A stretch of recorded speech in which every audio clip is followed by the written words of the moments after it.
Back-to-back 50-point games for Bernard King. Jordan trying to shake off Starks. Oh, what a move by Jordan!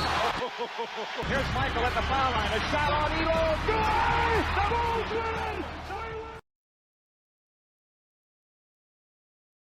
I'm being remotely critical, and we have to make sure that we don't sit up there and go too far. We understand who LeBron James is, the great player, the great father, the great husband, the great philanthropist, the Larry LeBron James Family Foundation, Our Promise Initiative, you know, the acting, the producing. James spins in the paint and an easy layup. Klay Thompson in the game with the 3 fouls. James drives on him, and James floats it up and in. Right through the hands of Curry. James, the two-handed slam. James on the drive, fouled, layup, counted and one. Running hard by Iguodala and superhuman defensive recovery. And the emotions for LeBron James, who delivers on his promise to come home and bring a championship to his beloved hometown.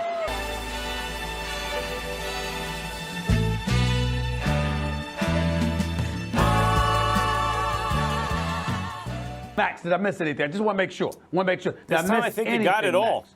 I think you got I got it all. I got it all. I think when you're the greatest player in the world, when you're having a spectacular night in the NBA Finals like this, with a call that is that close, that can influence the balance in this series, it's simply a call you don't overturn. So that's number one. As I look, I believe he is, because as I look, he's starting his upward motion. It looks like James is there. Like as I said, very, very close play, especially in real time. And they're changing it to a block. They are going to change it to a block.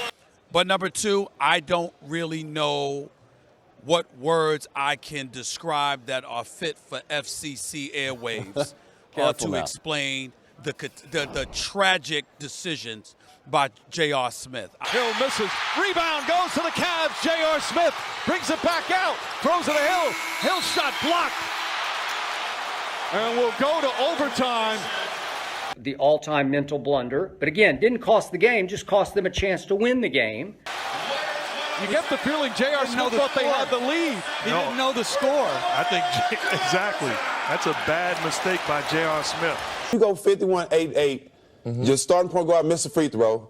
Your starting shooting go out, make a bonehead play, and you do everything you can to win game one. You had a great game, and you don't win it. You can't do what LeBron James did. He was crying over the spilled milk that JR spilled. I noticed that he threw a tantrum and basically threw in the towel while sitting on the bench in a way that no great leader ever would have. A guy finishing his 15th year threw a tantrum. I've never seen anything so childish from such a mature basketball player, such a high IQ player. And obviously he berated JR on the court because he wanted everybody to know this is JR's fault. Don't blame me, blame him. Just completely melts down. He won't talk. He won't put his hand in. That's a meltdown that cost your team whatever semblance of a chance you had in the finals, in game one.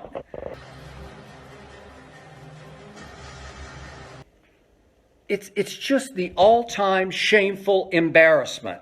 It's the all-time bad look for a superstar. And what does he do in overtime? He just pouted. He just gave up. He quit shooting. He went 2 minutes and 26 seconds of the overtime at Oakland. Remember, it's nothing to nothing. What does Jordan do? What does Magic do? What does Bird do? Name somebody. Bill Russell. What do? They rally the troops. We got them.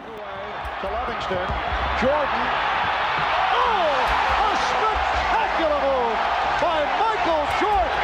That's 13 consecutive field goals. JR ruined it. Hush. JR ruined it. Are you sticking with your prediction? I want to know. Yep. You got Cavs in 7? Cavs in 7. Yep. All right. I want them cufflinks too. Yeah, what else can I get off you? Over the weekend, the Warriors won their 3rd NBA title in 4 years, sweeping the Cavaliers. Blocking the path of LeBron and the Cavaliers to another game in this series and handing KD another MVP trophy for the finals.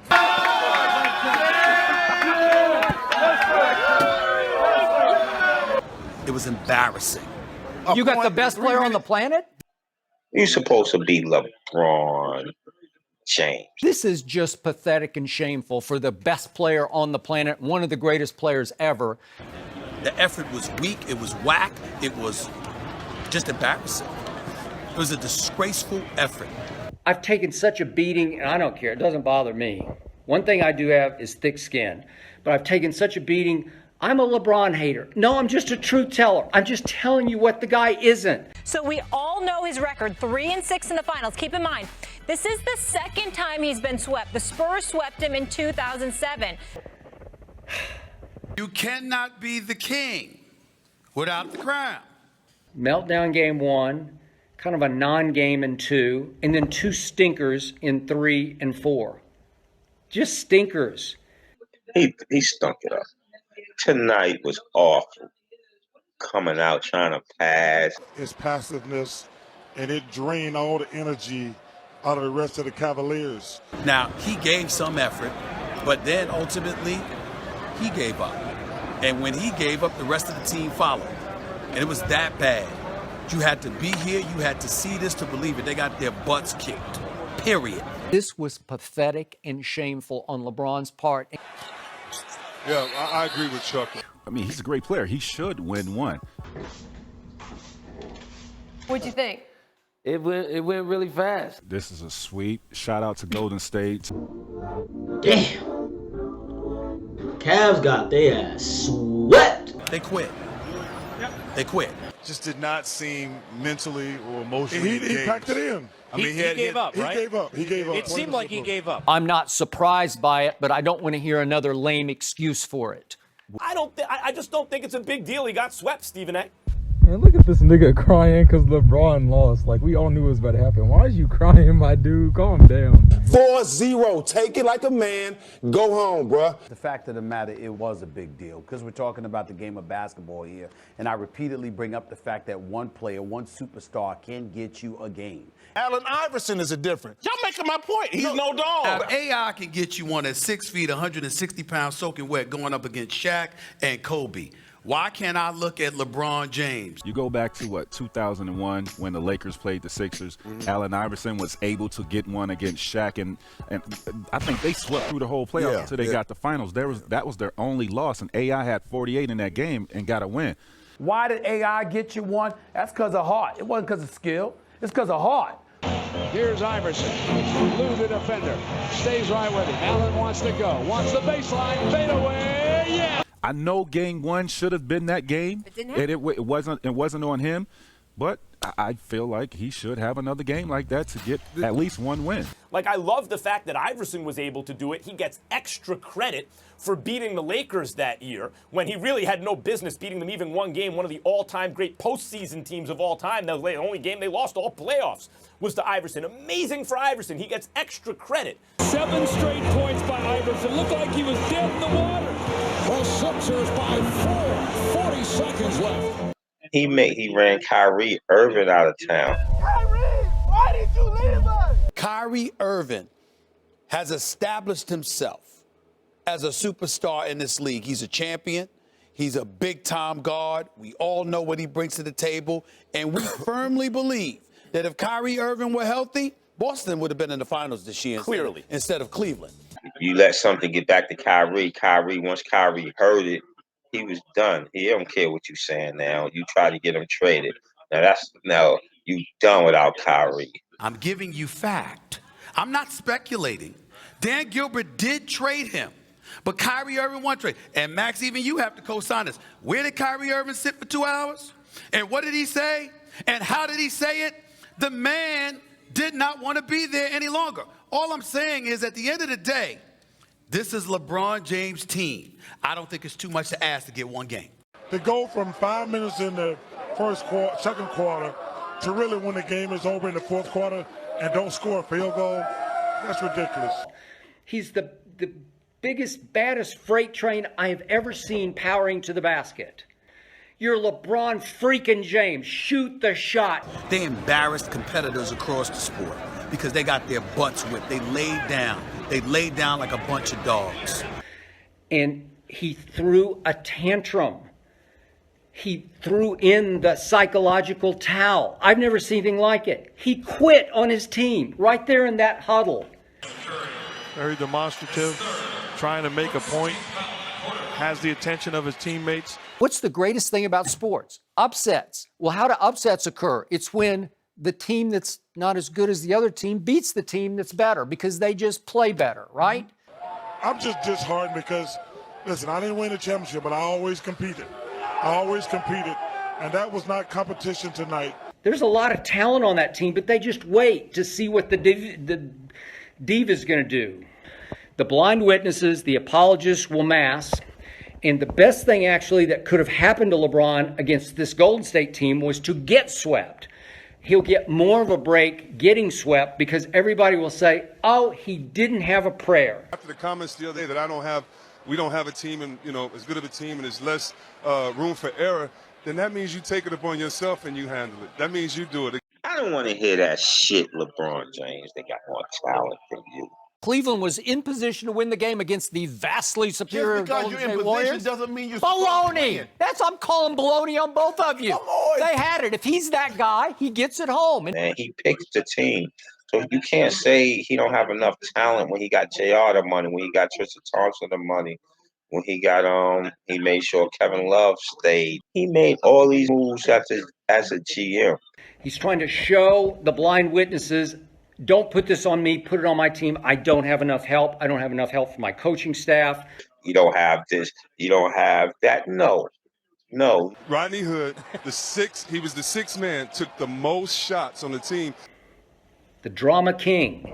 And I really thought it was unfair for these guys because some of them look like deer in the headlights because they've never been on this stage before and they're not expected to be those scorers. George Hill was playing in his first ever finals game. LeBron was playing in his 46th finals game. Wait. What did the greatest player ever in any sport, Michael Jeffrey Jordan, once say about injuries? If you put on the uniform, you're 100%. And then 5 minutes after that, LeBron James came to the press conference with a soft cast on his shooting hand. The all-time worst excuse I've ever heard, that LeBron has to wear a hand cast to the post-game media session. Joe Varden, Cleveland.com. LeBron, we're just learning about your hand injury, and we can obviously see the brace. To sort of lead his blind witnesses down the path of, oh, LeBron deserves a pass and an excuse. You just didn't get the job done. I think he punched it over his meltdown. That's what I think.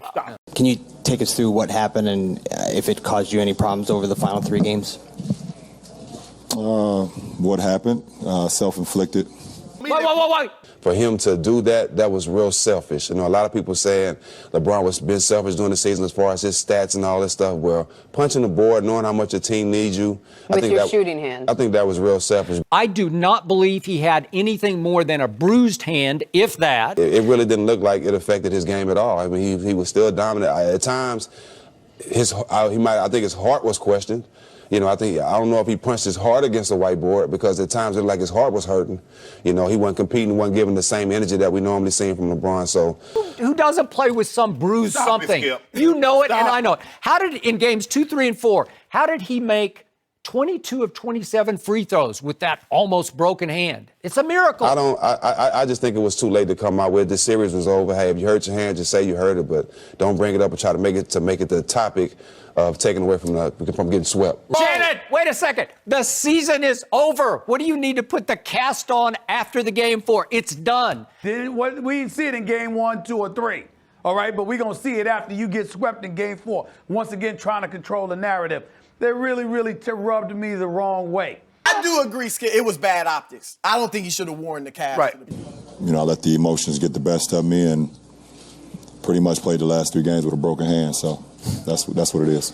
LeBron's got a bruised hand. Oh. You are not the GOAT, man. He quit. I don't want to hear nothing about no hand or none of that. He quit. He knew he was playing against a better team. After game 1, he knew he was beat. Point blank, bruh. I do not believe, as he claimed, that he pretty much played the last 3 games with a broken hand. I'm not buying any of that. I didn't see that at all.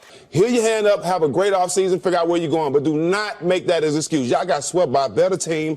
The whole world knows that. I'm glad the season's over. I appreciate the Cleveland Cavaliers not asking me or anybody else to waste our time flying from Cleveland with connecting flights to San Francisco or Oakland just to see this kind of nonsense.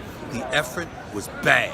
He's expecting something from LeBron that, as players, we all expect from him. Like, he's better in the finals. That we want him to play harder and do more in the finals than he did. And it's really sad to see you go out like that, to see you not go out firing. Why would Jordan have gotten you one? It's because of heart. Why would Kobe have gotten you one? It's because of heart. And he, according to this man, is the best player on the planet and better than Michael Jordan. Take the shot. We felt like he should have went out in the finals without passing the ball. I mean, this team hasn't helped you all year. This is the last 2 games of the season. Go all out. Go out shooting. And that's what players that played the game, that's what we wanted to see. He traded Isaiah. At least Isaiah, come on, Isaiah would have came out firing, bro. Like, Isaiah ain't going out like that. Isaiah ain't getting swept, bro. You got LeBron James, Isaiah. Isaiah would have put some work in out there, bro. Like, he'd have put some work or he'd have looked bad, but he'd have been out there with bullets. Like, let's go. When you look at Friday night and what happened in Game 4, let me tell you what would have happened if it were Michael Jordan. 17 seconds from Game 7 or from championship number 6. Jordan, open. Chicago with the lead. Mike would have 70, man. He gonna go to the hole every single time, man. Dunk on you every and one. Michael double teamed on the drive, in for the left, gets chased into the corner, comes right back. Through the foul. Wow. Oh, powerhouse, JD. He might have taken every damn shot. He might say, hell with this. I ain't going out like this. Period. No. That's why you will never be Michael Jordan. 5.2 seconds left. Michael Jordan running on fumes with 45 points. Yes, sir. Yes,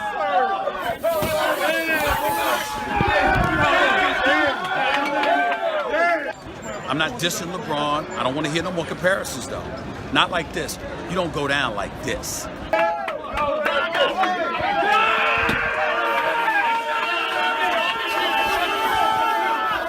But you know something else? They seem to care about one another, to love one another, and to want each other to succeed more so than Cleveland did, too. And let's not ignore that.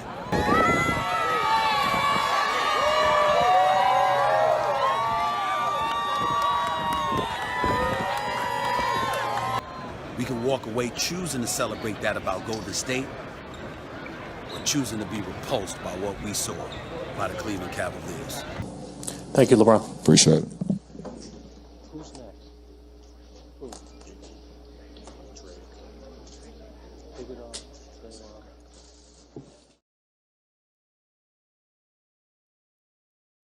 And we had all these conversations and debates about GOAT and this, that, and the other, which, you know, you can't really have that real, you know, you can't really make an argument for that. When we talk about the comparisons to Michael Jordan and LeBron James, this is why it's never been a comparison to me, because I'm not looking at just talent. I'm one of those people who believes that stars of this generation, like stars of previous generations, always piggyback off of the generations before them. When you come out and you're passive and you kind of just don't give it your all when your team needs you, you can't really have that discussion as far as I'm concerned.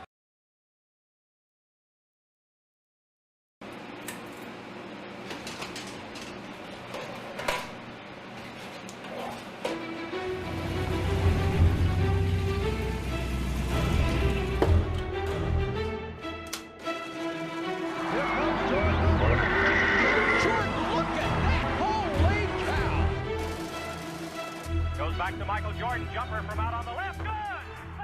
Good! Red and black were the colors of royalty in the NBA. one man was largely responsible for this exquisite run of sustained excellence. Jordan slams it again. Michael for three. Yeah! Jordan, look at that!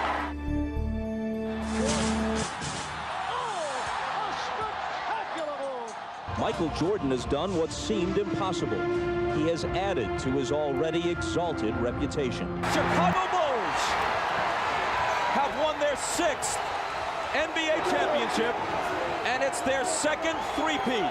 Any media person that I see in person for the rest of my life who try to tell me LeBron James is good as Michael Jordan, I'm just going to slap the hell out of him right on the spot. Right? No question asked. Jordan a drive. 17 seconds from Game 7 or from championship number 6. Jordan open. Chicago with the lead. Fires. Yes! The Bulls lead 87-86. Jordan trying to shake off Starks. Oh, what a move by Jordan!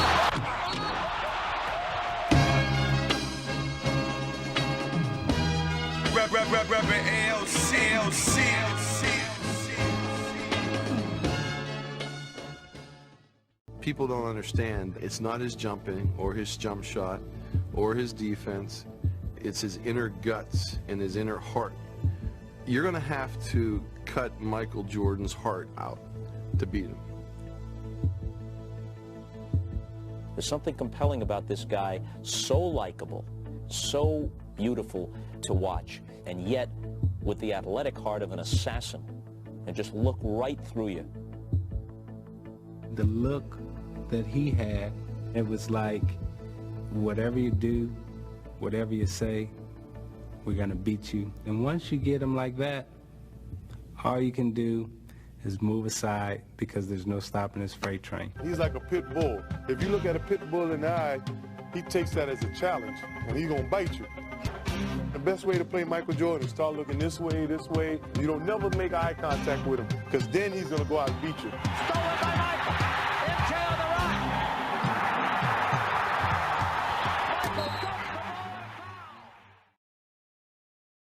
The next person who walks up to me and say, LeBron James, who is amazing, as good as Michael Jordan, or competes like Michael Jordan, I'm just going to slap the hell out of you right on the spot, and I'm going to take my chances with the judicial system.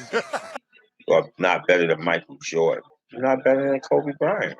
I think if LeBron was having a cookout, Kobe would not be invited. LeBron, I'm saving you an incredible burden. You should be grateful that you're not retiring 2 jerseys like myself. If I'm LeBron, you got to figure out a way to win. It's not about narrative. You want to win championships, you just got to figure it out. You got to figure it out. There's no other alternative. And that's the challenge LeBron has. You have pieces now you have to try and figure out how to work with. Excuses don't work right now. Woo! Yeah. I get where Kobe is like, look, and he's talking about leadership, but in going at LeBron, where am I in the conversation? Like, hold on, how'd LeBron skip me? Yeah. I thought it was Jordan or me. Someone tweets to him, if Kobe Bryant was on the Heat Cavs instead of King James past 6 years and faced the Spurs and the Warriors, he'd have 0 rings. Context is everything. Kobe says, we had to face the Spurs every postseason pretty much, not to mention the first super team in Boston. But hey, what do I know? It's the truth, though, Okay, Nick. but here's the thing, though, Stephen. It's the truth. Just imagine it, LeBron. A small child gazing up into the rafters asking, Uncle Charlie, which Kobe was better? I really don't have a problem with what Kobe is saying here because I understand where he's coming from. Number 8 or number 24? Just imagine trying to answer that question. You guys remember me? Well, I am fantastic. Yeah, I think, again, listen. Kobe telling Bleacher Report that LeBron should have done what Phil Jackson told him to do back in the day. Just do less on the court. That would make his teammates step up. Kobe is talking about how Phil Jackson said, you got to thrust the game upon your teammates. Boston, they got Ray Allen, they got Paul Pierce, they got Garnett, they got Sheed. The talent is there. They're stacked. That was the first super team. Michael kind of heard me lament about it, and he just goes, yeah, well, it is what it is. It's not jealousy. Let's say that. No, it's not jealousy, but Kobe has 5 championships. He's the top 3 player, 4 player in the game, too. Yeah, it's not jealousy. Something. Everyone lives in their own reality. That was it. Yeah. Kwame Brown, Smush Parker. You know, Kobe saying you got to, no matter who you have, You have to find a way to win. You got to figure out a way to win because you're the one that has the control. You picking rosters, you're deciding who comes, who goes a lot of times, and more importantly, you've got the ball in your hands practically all the time. I played against Michael and played against Kobe. LeBron is going to let you off the hook. And I think a lot of times what we ignore about LeBron James is that LeBron does what LeBron wants to do on the court. He usually gets what he wants. He does what he wants to do. And then when he loses, there's always somebody else to look at. A lot of times you see 4 dudes literally standing around waiting to see what LeBron James does. Wait a minute. You didn't wait to see what Kobe did. You knew what he was going to do. You see the difference? You knew what he was going to do. Here's Kobe again. Yes, sir. Here's Kobe again. Yes, sir. For 3 again. Yes. You talked about him being in one of those zones. Yeah. He's definitely in it right now. During the playoffs, I think it was the conference finals, I saw Kobe. Kobe and I saw each other in New York. And one of the first words that came out of Kobe's mouth is, "You're a man. You're 270 pounds. Get your you-know-what down in the post. You got to do what it takes." Kobe's wizardry knows no bounds. Did you see him basically say, "I beat the first super team"? Oh, yeah. Yeah, you he see did. me? I went through the original. This Golden State thing, they were doing this back in green years ago. From a player that played against Kobe and Michael Jordan, Yeah.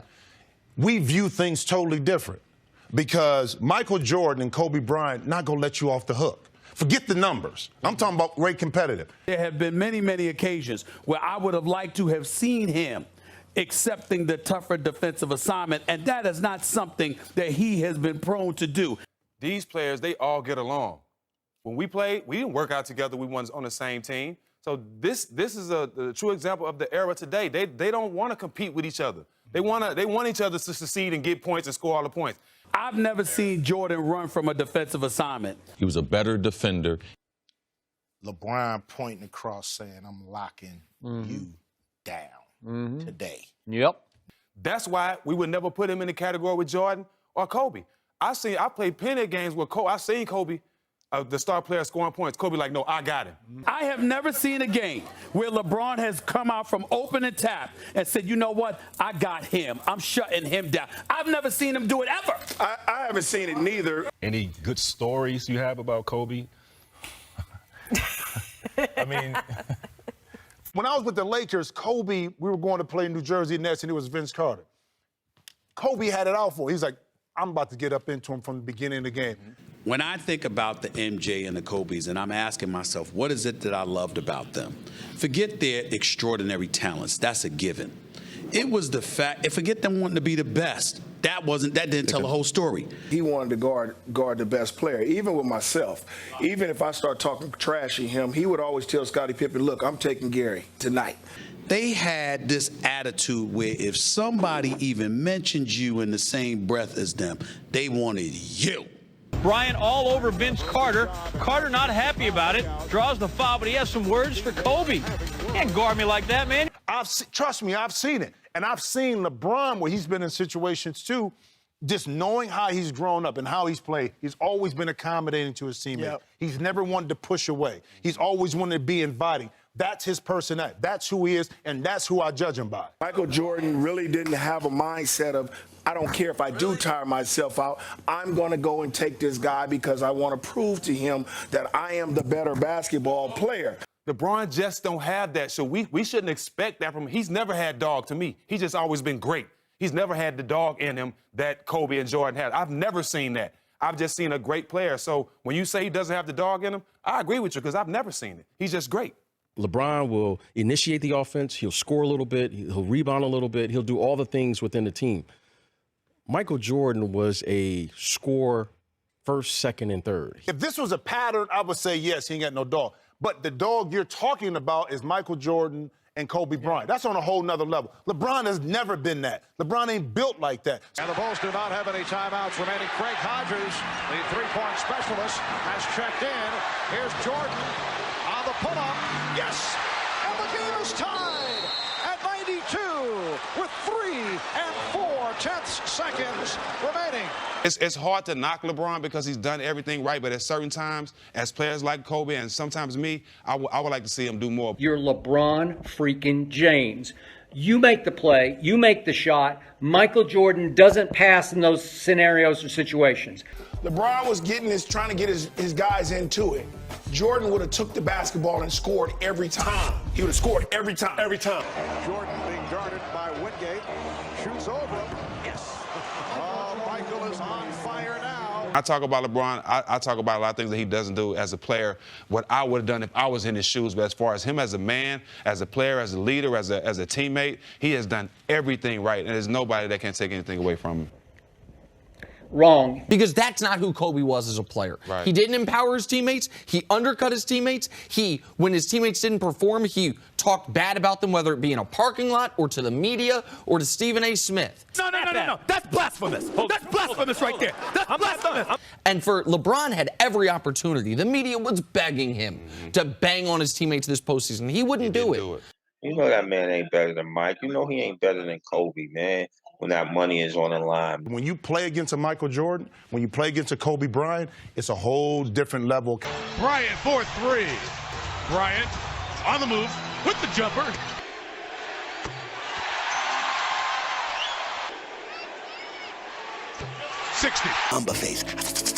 In 2006, when Nash won the back-to-back MVP, Kobe should have won the MVP. What that Kobe year? The numbers speak. I was on the field. Hold wait, Nick. I was on the team with Steve Nash when he won back-to-back. Got it. The best player in the league was Kobe Bryant. Kobe or LeBron? Kobe Bryant. I don't know what's wrong with being the second greatest player ever. The fact is, Kobe never really passed Bird and Magic in any kind of conclusive way. He wants it so bad and he's willing to go to the extreme, guarding the point guards at the age of 34, playing 38 minutes, 40 minutes. That's ludicrous. It was always Kobe's right there with Bird and Magic, and since his game was most like Jordan's, he got compared directly to Jordan, which you can't beat Jordan. It is what it is. He's cursed as much as I am. I'm saying that when you're talking about the greatest ever and that conversation formulates, you're looking at that extra little something inside somebody's chest that's going to go all out. And that's that. Oh, LeBron, I've done you a big favor. This is where you're supposed to say thank you.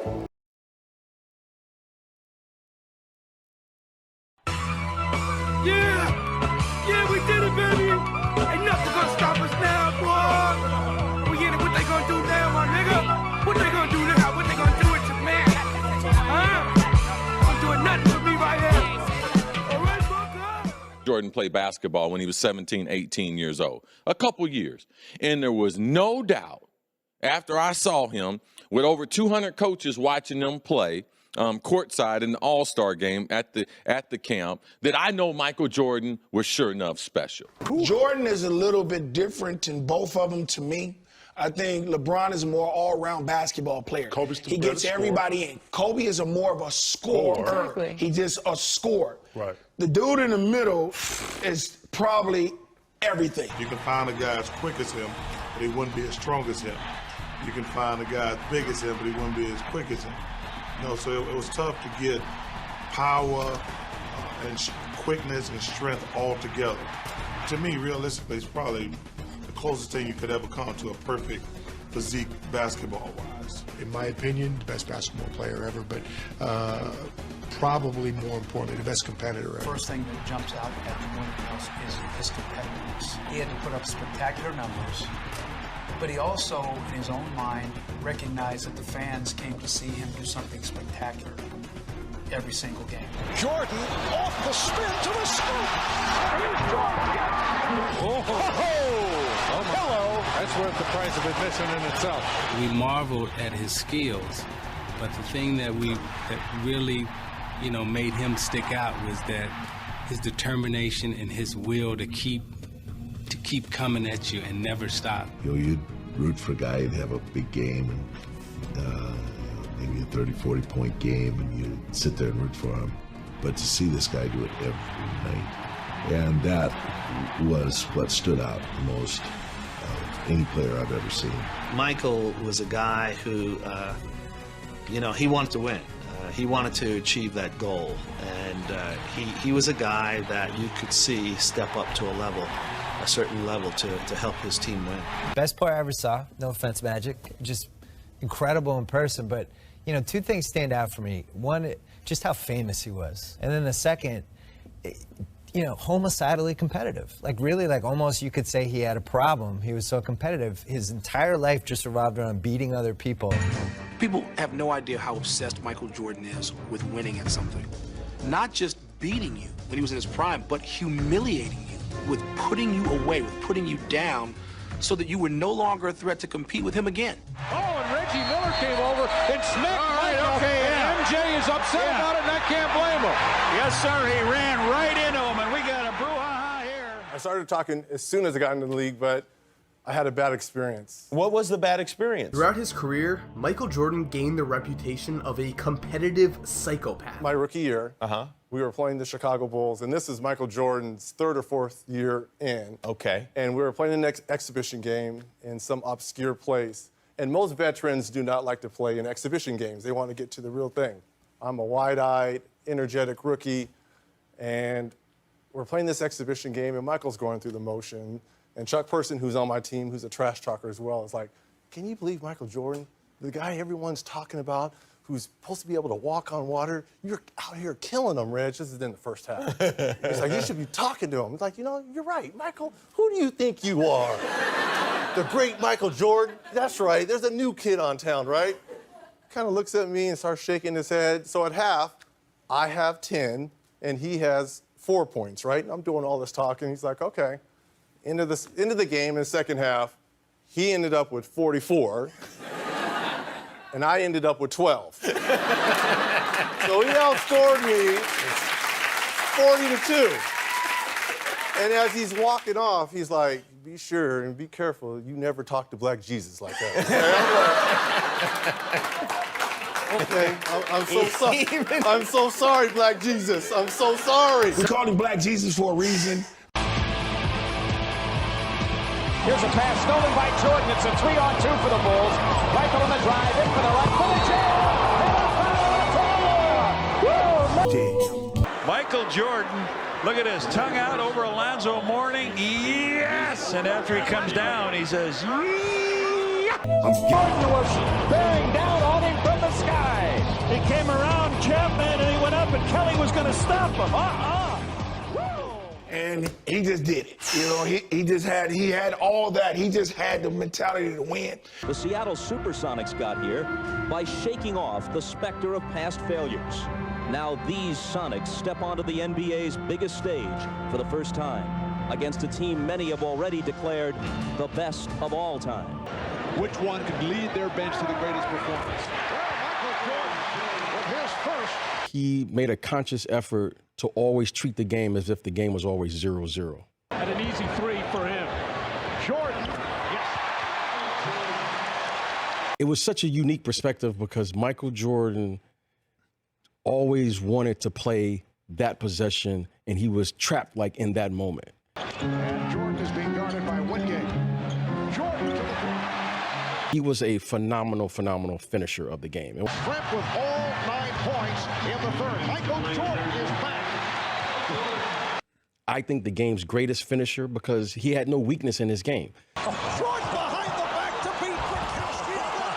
Right and Wingate. He never let down. He constantly kept the pressure on you offensively, defensively, mentally, emotionally. You watch guys, and you all know, what can I take away? What's my advantage tonight? And that's when I started racking my brain night in and night out because I'm saying, hey, am I going to take, especially when he starts shooting threes, and I'm not going to let him shoot jumpers. Couldn't do that. Yeah. Am I going to make him put it in his left hand? There was always a player that there was a weakness. I couldn't find anything, so you started to say, I got to get him in foul trouble. And all the refs out there, every time we played, Chuck, I end up with 5 fouls. He ended up with 1. So there was nothing you could really do other than I tried to beat him up on the post. And hopefully, that'll be my answer. But one of the greatest ever and a nightmare. Well, on the fly pattern to Michael Jordan on the catch, realizing he had a defender there, able in midair to collect himself, go behind his back, and gather himself and still finish the play. A spectacular Michael Jordan play. A little bit of everything. And that's what I learned about him. He never, you know, when you get up 20, there's a natural tendency to have a letdown. There's a natural tendency to maybe back away. Michael Jordan was always 0-0, always. If you ask him today what the score of the game is, he's going to always approach it at 0-0, which kept him in that moment. Jordan with the roll. Yes. That, to me, was a different way to approach the game. Going against Peyton. Goes to the fadeaway. Oh, he wanted that shot. He wanted Gary Payton. But in our era, I'm just trying to tell you, we had better basketball players to myself. Yeah. To me, I'm really going to tell you that. The way the game is played, you know, the game is just a different game today. I would have loved to have seen LeBron play in our era. Because we had 8, 9 teams that had 4 players on it that could be all-stars. So what I'm saying, so it's it's a different league than what you're talking about right now. Part of the problem that LeBron has is not about LeBron. It's about the level of resistance that has been posed against him. Jordan's East was a lot stronger than LeBron's East. Jordan's East, he had to go through a lot tougher opponents. Actually, the powerhouses is a little bit different. See, Jordan's got those bad boy Pistons on his resume. Prior to that, he had Bird and the Celtics on the resume. And then when he won his first championship, he had Magic on the resume. And then he went up against Clyde Drexler and the crew in Portland. And then after that, it was Charles Barkley's MVP season in Phoenix that he had to go up against. Retired, tried to play baseball, came back and took out Shaq and Penny and Nick Anderson and 3D Dennis Scott and the crew. Then he went against Gary Payton and and Sean Kemp. And then after that, he went up against Karl Malone and John Stockton. I mean, my Lord. I mean, look, and then we ain't even getting to the Eastern Conference. The New York Knicks were no joke. The Knicks with those Rough Riders, and you're a New York Knicks. I'll let you speak. I was born in New York City on a Monday. Level of competition you're going against is suspect. That could never be said about Jordan and the Chicago Bulls. That can never be said. Spectacular. What a move by Ewing.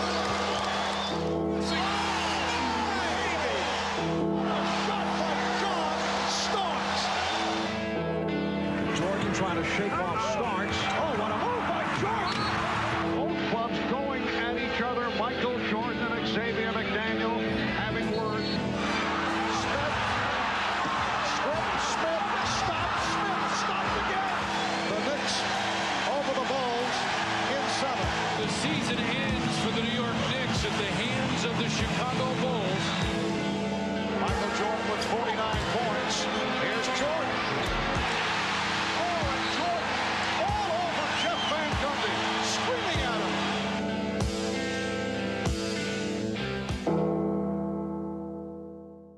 Yeah, he was there, but because he was there was the only reason why the Knicks were derailed to some degree. You got to look at it. You got to look at Reggie Miller and the Indiana Pacers. I mean, everywhere you turn, it's resistance. The elite teams that LeBron never gets to face because the Eastern Conference has been you're having a separate argument with someone else. It's not a separate argument. It's not a separate argument. I know exactly what I'm saying. Do you think you're the one that brought up this stuff, and I'm addressing what you brought up? Do you think I'm arguing that the Eastern Conference is as strong now as when Jordan was in it? No, I don't think I'm not arguing No, but that. you brought up how you mentioned MJ and how he intimidated folks. And then you said it's on LeBron. LeBron is so great, that's why he intimidated folks. Sure. I'm making the argument that those people were not as intimidated by Jordan as these guys are by LeBron because it speaks to the weakness of the conference. Okay, so do I have LeBron ahead of Jordan? No, but what I'm saying is... I'm making an analogy. No, what I'm saying is when you bring up the numbers, you got to pay attention to the level of competition that you're going up against. Max, if you say, this is what's so egregious about... 51-8 against the Warriors. Listen to the way I'm going.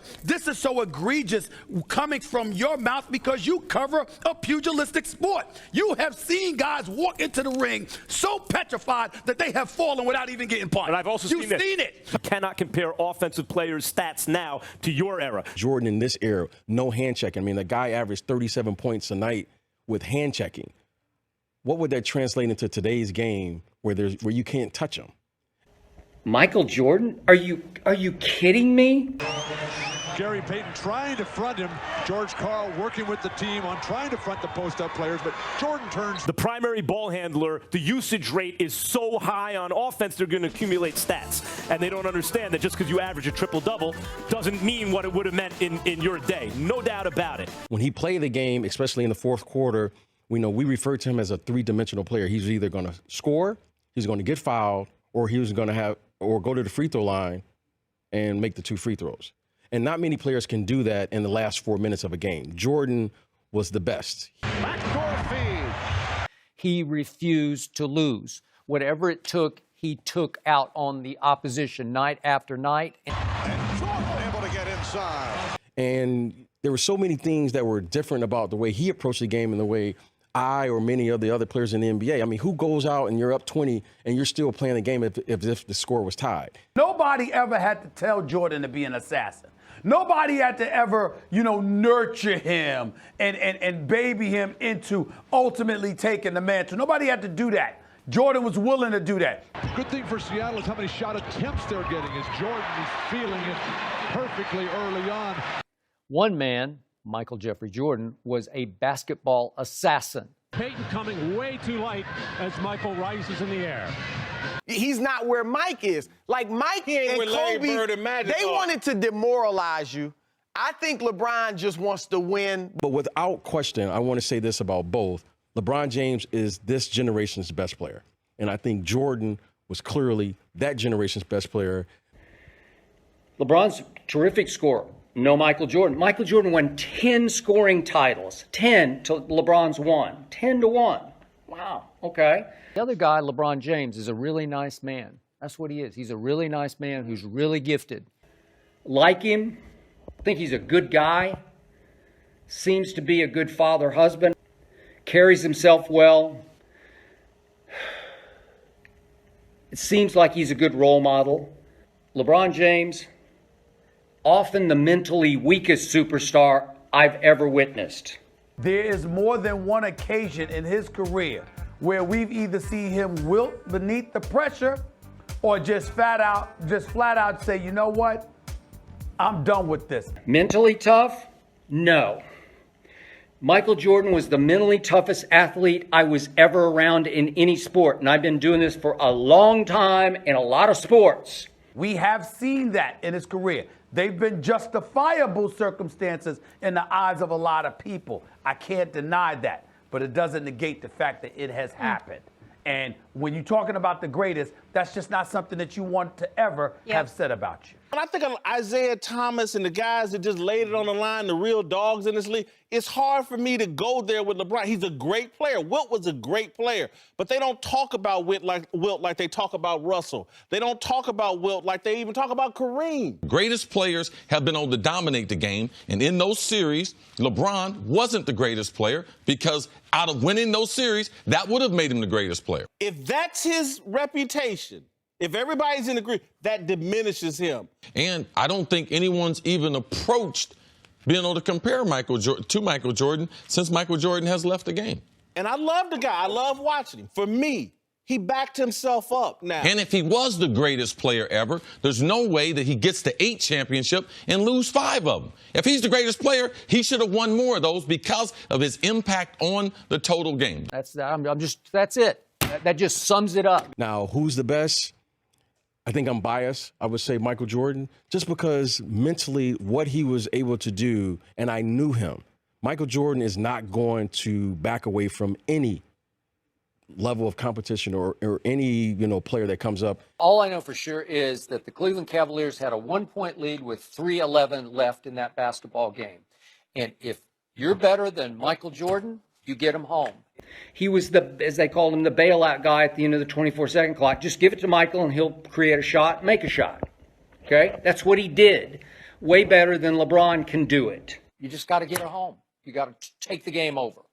Michael Jeffrey Jordan, mentally toughest, big shot, big play maker ever. 40 seconds remaining in the game. Jordan, yes. The end result is the same. No, the end result is not the same because one guy went 6-0 in the finals with 6 MVPs because he was a basketball killer. If you're going to give LeBron credit for all the metrics, all the numbers, also give him credit for those NBA losses, because he lost in those championship games. For him to be considered better than Jordan, I think he has to be, his narrative has to be everywhere he's went, he's won. But as far as winning 6 championships in the same place, so he's not going to do it in Cleveland. Nobody cares now because he's been to the finals too many times. Michael Jordan's resume, in itself, the totality of it, would allow him to stay in that spot as the greatest player. That's where you're disqualified from the Michael Jordan discussion. You're over and you're out. You're null and you're void. Right then and there, you're done. He will pose some problems for a player like a Jordan, any player, because he's 6'8", 260. But I would have loved to seen the matchup, but I'm going to say Michael Jordan without question. Who would I rather have on my team? Speak carefully. Michael Jordan. Thank you. I've only been covering the National Basketball Association since the 1970s. Michael Jordan. Game over. Case closed. And it's Next question. I can't defend LeBron after he just got swept. I know a little bit about basketball. Number 1 on my list, Michael Jordan. Jordan past Petrovic. Oh, yes, yes, yes. Failure was not an option for him. He was so great to watch play basketball. It was a new look at basketball at that time. And of course, the rest of the world caught on to his superiority as a basketball player. So he was really an ambassador for the game. Maybe now that he's 50 years old, he can sit back and say, you know what?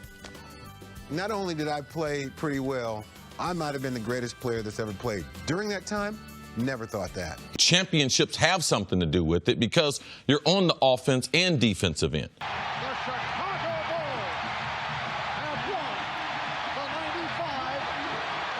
95-96 NBA championship. Make it 4 in 6 years. Assassin, basketball killer, rip your heart out, rip your throat out. Didn't care what anybody said about him. And if I had to pick one over the other, right now I'm picking LeBron James over a Michael Jordan. LeBron always worried about what everybody says about him. Thinnest skin of a superstar ever seen. Constantly haunted by, how am I coming off? How am I perceived? How do I look? What are they going to say? Mentally weakest in big moments I've ever seen of a man that talented. I respect Isaiah, but I have to disagree. No, I'm going to keep it 100. I more than respect Isaiah. When I'm in a social, whatever kind of issue, I call him up for advice. But he hating on Mike because him and Mike didn't get along, period. He's hating on Mike, man. Come on. Without Michael Jordan, there would be no LeBron James. If you give Michael Jordan the basketball up 6 with 3 minutes left in an NBA Finals game, down 0-2, I promise he'll just get it home. You won't be able to stop him on offense or defense. LeBron has like a lot of posters for teams wanting him there.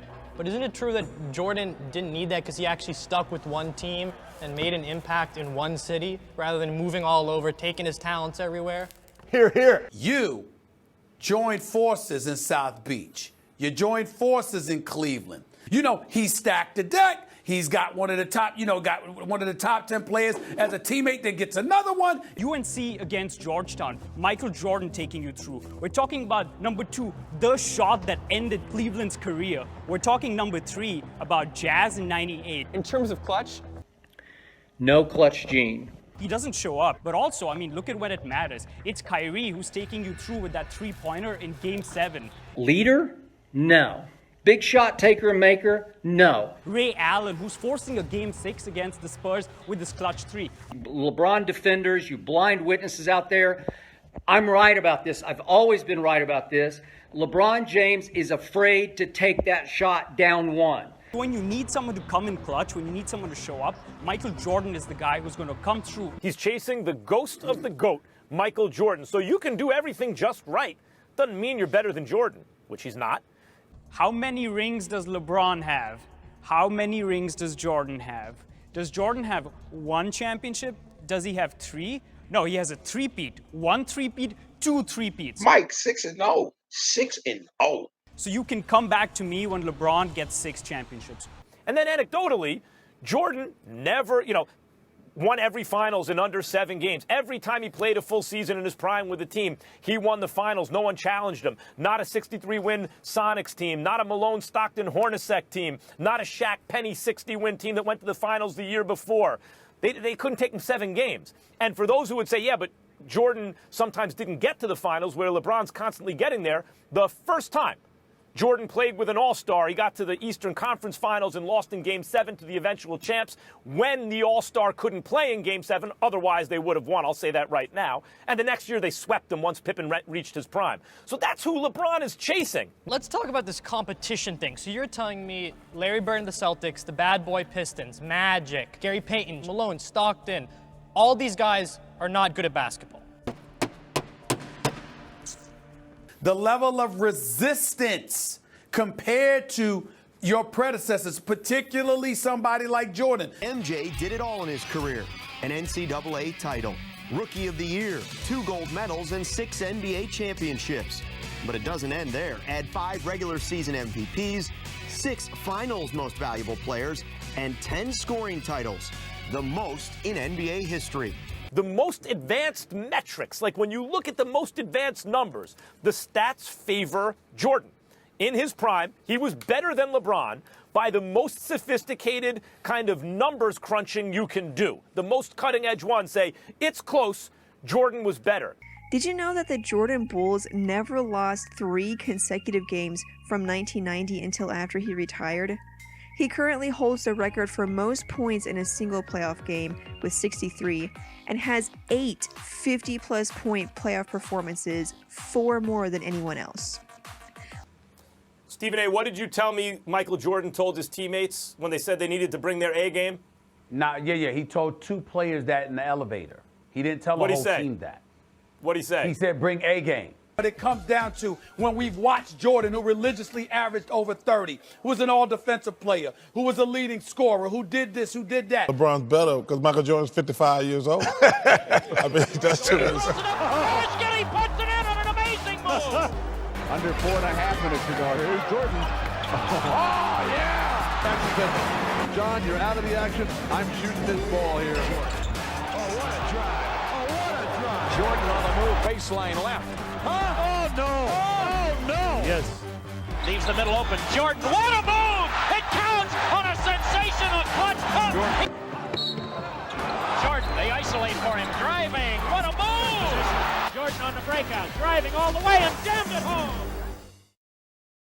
Oh, man. Woo. Jordan against Manute. Oh, Holy mackerel, what a shot! MJ with 4. Jordan pulls up and lets it go with a flip over. And what a move! Out of body control. Looking for penetration. Spin move, hangs in the air off the glass. Jordan in deep on Elo.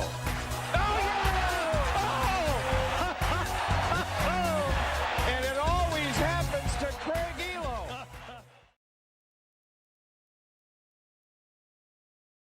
If he leaves Cleveland again, how will this impact his legacy? Well, it will solidify the idea that LeBron James is a mercenary and a title chaser. In all likelihood, he's going to leave it behind again, Cleveland. And he's going to go where the grass is greener. I interviewed LeBron one-on-one early in his career. It might have been his 3rd or 4th year. And we were talking about championships, and he said, I'm never going to be a ring chaser. It's good to be very specific here. I think what's best for LeBron's legacy is to stay in Cleveland. Fellas, I believe that for many of us out there, sports is about, being tied to a location. It's about being a legend. It's about leaving a legacy behind at a certain location. Who carries your torch when it's all said and done? I think the pressure, and he's under more scrutiny than any other player because of the technology today. The pressure, the scrutiny, the comparisons to Mike, you got to get rings, 6 rings, 5 rings, whatever. I think that's led him to want to team up even more than he naturally would with other great players. When it's all said and done, Los Angeles carries the torch for Magic Johnson. Los Angeles carries the torch for Kareem Abdul-Jabbar. Dallas will carry the torch for Dirk Nowitzki. San Antonio will do so for Tim Duncan. Having that place where they erect your statues, where long after you're gone, they talk about you and they champion you and they debate on your behalf. I think that's what sports is about. Ultimately, it's like little city-states that compete in war and battle against each other. And LeBron still has a claim there. He has a stake in the city of Cleveland. Trust me, every time you offer up the slightest bit of criticism of LeBron James, the entire city of Cleveland comes after you. I love the city of Cleveland. I do. Every time I go there, I have a good time. I feel good about where I am.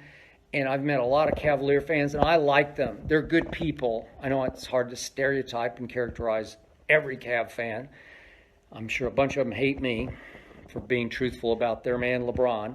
He still has some of that. And if he leaves, he will solidify the image of himself as a mercenary. The move to Miami began that image process. If he does it again, that's the risk that he'll take on, that he is simply a title-chasing mercenary. And even if you want to do the hypothetical, who would win one-on-one? Michael Jordan would destroy LeBron James. Trust me on this. I know. I've seen Michael destroy other players. Explosive leaper. And in the end, he would trash talk poor LeBron James into oblivion. I have seen him destroy psychologically one star after another just by whispering in their ear, you ain't, you know what? You got no chance against me. I can't say the words, but you know what I'm thinking. And he would be all over LeBron psychologically. He'd outshoot him from the outside. He'd out-clutch him. And even though LeBron made a couple of big late clutch shots, I'm going to say it one more time, LeBron was not born with the clutch gene. There's a difference between a great player and a great scorer. And the one thing that encompasses both categories is a winner. I will say this. Staying in Cleveland obviously comes at a cost. Stephen A., I heard you earlier. The cost that it comes with is the number 3-7 or the number 3-8. It's his finals record appearances, and that's the cost. But the benefit is you own Cleveland. Michael has as good a legacy as anybody who's played any sport because he loved the game, had a passion for it, played it at the highest level, won at the highest level a number of times, committed himself to the game in the Olympics and in his country, and continues to commit to teaching the game. You can't play this game of basketball and not know who Michael Jordan is, who Michael Jordan was, and what Michael Jordan meant to this league. That ends the LeBron Jordan debate. Once and for all, null and void, over and out. Just forget it. Give it up. Make peace with the fact that LeBron has been the best player of this generation, but he's got no shot against Michael Jordan. LeBron will never be a greater winner than Michael Jordan, no matter what he does, because of what it took for him to ultimately become a winner. Jordan withstood that better than LeBron did. That's the difference to me. The greatest player of all time, fuck that. Jordan, Bird, Magic, Kareem, Oscar, Wilt, yes. LeBron never be better than those guys, never.